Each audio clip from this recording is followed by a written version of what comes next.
जी, अस्सलाम वालेकुम। मैं doctor Zahid Afzal, general veterinary hospital Lahore से।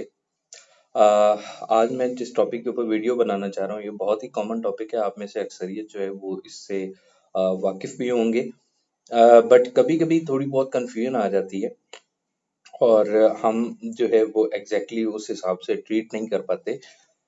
तो मैं जो है वो टॉपिक को स्टार्ट करूंगा। टॉपिक है हमारा डिवर्मिंग इन लाइव स्टॉक और इसकी इम्पोर्टेंस क्या है और डिवर्मिंग बुनियादी तौर पे हम करते क्यों हैं। तो डिवर्मिंग जो है ये बुनियादी तौर पे क्लीनिंग अप ऑफ स्टमक है।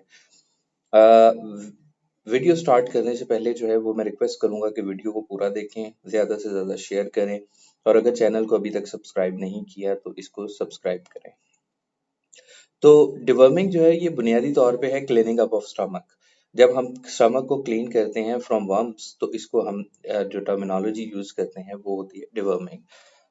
डिवर्मिंग जो है खास तौर में लाइव स्टॉक में बहुत ज्यादा इम्पोर्टेंस इसलिए रखती है कि अ, जानवर जो है हमारे लाइव स्टॉक के इनको हम वो चीजें प्रोवाइड नहीं कर सकते जो कि बहुत ज्यादा एक्स्ट्रा ऑर्डिनरी हाइजेनिकली मेंटेन्ड हो।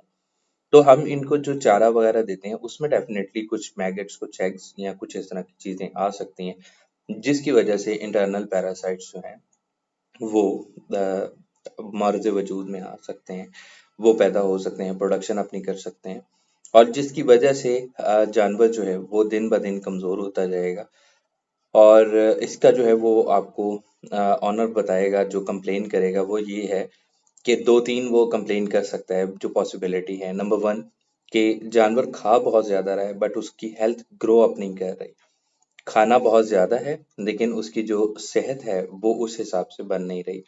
नंबर 2 कि उसकी जो है वो खाना-पीना भी छोड़ गया है बट कमज़ोर होता जा रहा है, हड्डियाँ निकलती जा रही हैं, ख़ास तौर पे पसली की हड्डियाँ जो हैं, रिब्स हैं, वो बड़ी विज़िबल होने लग गए हैं।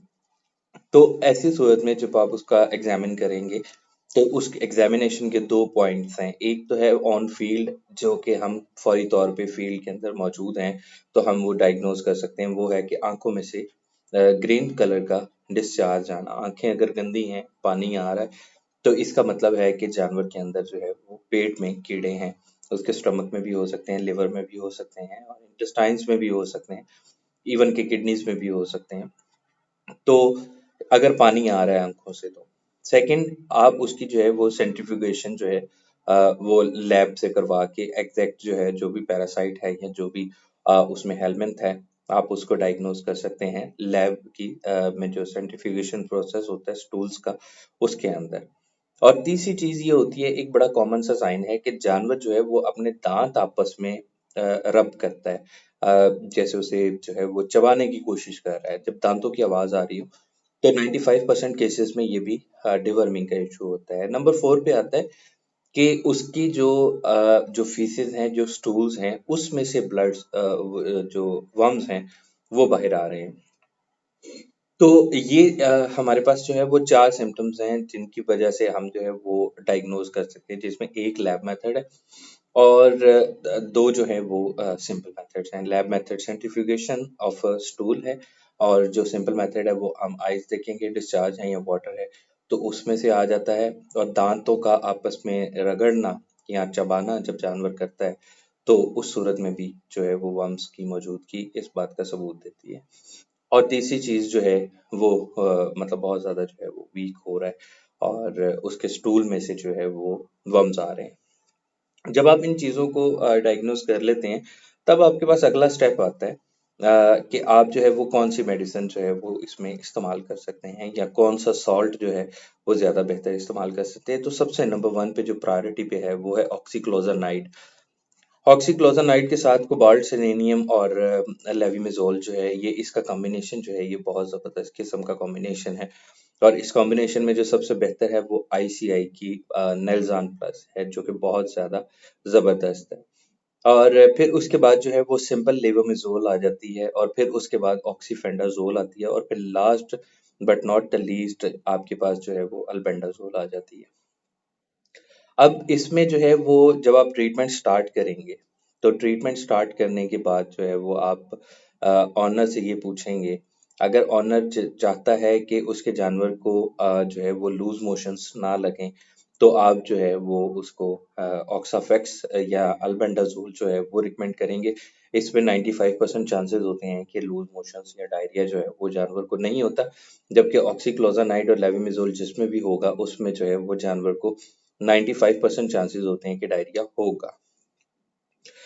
तो ड्रग सिलेक्शन में सबसे पहले ये भी देखना है कि जानवर जो है वो बहुत ज़्यादा वीक तो नहीं है। ये ना हो कि 24 आवर के लिए उसको जो डायरिया होगा तो वो डायरिया ही उसकी बर्दाश्त से बाहर हो जाए और वो उसके लिए जानलेवा साबित हो।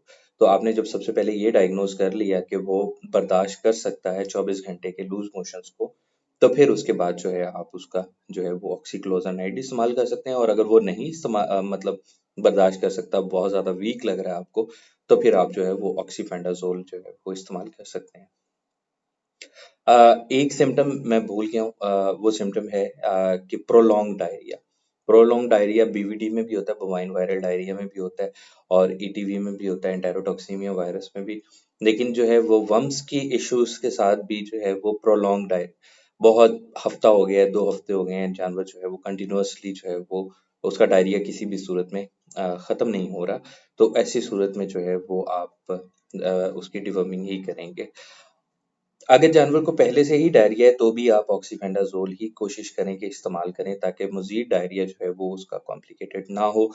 और इसमें जो है वो डिवर्मिंग का अब आ जाता है तरीकाकार, कि डिवर्मिंग का बुनियादी तौर पे तरीकाकार क्या है। इसमें हम बहुत ज़्यादा कंफ्यूज हो जाते हैं। बाज़-औक़ात यही तरीकाकार जो है वो हमें पता नहीं चलता। अब तरीकाकार क्या है कि अकॉर्डिंग टू बॉडी वेट जो भी मेंशन्ड हो उससे 1 ml या 2 ml ज़्यादा रख के आप जो है वो जानवर को पिला दें। जानवर को पिलाना कैसे है आपने? आपने सुबह निहार मुँह रात को सपोज़ 10 बजे जो है वो जानवर अपना लास्ट जो फूड है वो लेता है। तो उसके बाद जो है आपने सुबह तक मेक श्योर कर लेना है कि जानवर के पास किसी किस्म का कोई फूड ना हो। और सुबह उठते साथ ही मीठे दूध के अंदर जो है वो आपने डिवर्मर मिक्स करना है और जानवर को ड्रंचर के साथ पिला देना है। उसके बाद आपने कम से कम उसको ऑफ फीड रखना है 4 घंटे के लिए। ये बहुत इंपॉर्टेंट पार्ट है। एक तो पहले आपने उसको 8 से 10 घंटे जो है वो ऑफ फीड रखा और उसके बाद मेडिसिन के बाद जो डिवर्मिंग के बाद आपने उसको 4 घंटे के लिए ऑफ फीड रखना है।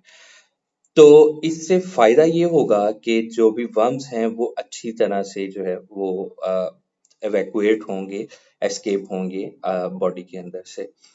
अब इसमें जो मीठे दूध का एक जो कंसेप्ट है वो उसको थोड़ा-सा मैं क्लियर कर दूँ, ताकि ऑनर आपसे पूछे तो ऑनर बाज़ औक़ात ये सवाल करता है कि जी हम मीठा गुड़ या जो दूध है मीठा वो इसलिए देते हैं कि सारे कीड़े जो है वो उसके ऊपर इकट्ठे हो जाते हैं और उसके बाद जो है वो बॉडी से निकल आते हैं, जबकि ऐसा नहीं है।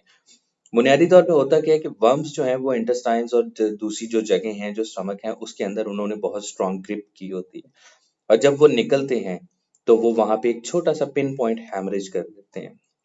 जब वो हैमरेज करते हैं और अगर हम मीठा या दूध जो है वो इस्तेमाल नहीं करेंगे जिसमें लैक्टोज और ग्लूकोज होगा, तो उससे ये होगा कि वो ज़्यादा जल्दी हील अप नहीं होगा, जबकि ग्लूकोज के साथ जो है वो जैसे ही स्टमक से रेगुलेट करेगा तो ग्लूकोज लेवल जो है वो उनको हील अप करने को, उन हेमरेजेस को हील अप करने में बहुत ज़्यादा हेल्प करेगा। अब इसमें जो है वो तरीकाकार मैंने आपको बता दिया है कि आपने सुबह निहार मुँह बिल्कुल रात को 8-10 घंटे का ऑफ फीड रख के सुबह निहार मुँह उठते साथ ही आपने जो है वो डिवर्मिंग की मेडिसिन मीठे दूध के अंदर मिक्स करके उसको पिला देनी है जानवर को और 4 घंटे तक उसको जो है वो भूखा लाज़मी रखें। और उसके बाद बहुत अशद ज़रूरत हो, वर्म्स ख़त्म नहीं हो रहे तो इस मेथड को 15 दिन के बाद रिपीट करें। अदरवाइज़ ओनर को ये बता दें कि आज की डेट नोट कर लो और उसके बाद जो है ये हर 30 दिन के बाद ये मेथड आपने रिपीट करवाना है उसके साथ। 30 दिन यानी इसको ऐसे ही समझें जैसे आप जो है वो वैक्सीनेशन कर रहे हैं। वैक्सीनेशन जिस तरह बॉडी के लिए इम्पोर्टेंट है, एनिमल के लिए इम्पोर्टेंट है, इसी तरह हर महीने जो है वो डिवर्मिंग भी उसके लिए उतनी ही इम्पोर्टेंट है। आई होप कि आपको ये टॉपिक पसंद आया होगा। ज़्यादा से ज़्यादा शेयर करें, वीडियो पूरा देखें और चैनल को सब्सक्राइब नहीं किया तो सब्सक्राइब करें। अगर कोई क्वेश्चन हो तो कमेंट सेक्शन में मुझसे पूछ सकते हैं। Thank you so much.